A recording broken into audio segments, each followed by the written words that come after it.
Hi guys, welcome back to a new episode of Crazy Gamers. Today in this video, I'm going to show you how you can download Wordscape application on your Android device. Keep watching the video till the end. To download Wordscape application on your device, firstly go ahead and launch open your Play Store. On the search box at the top, type in Wordscapes and make a search.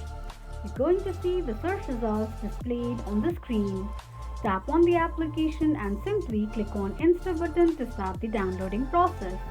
While downloading an application, make sure that you are connected to a strong internet.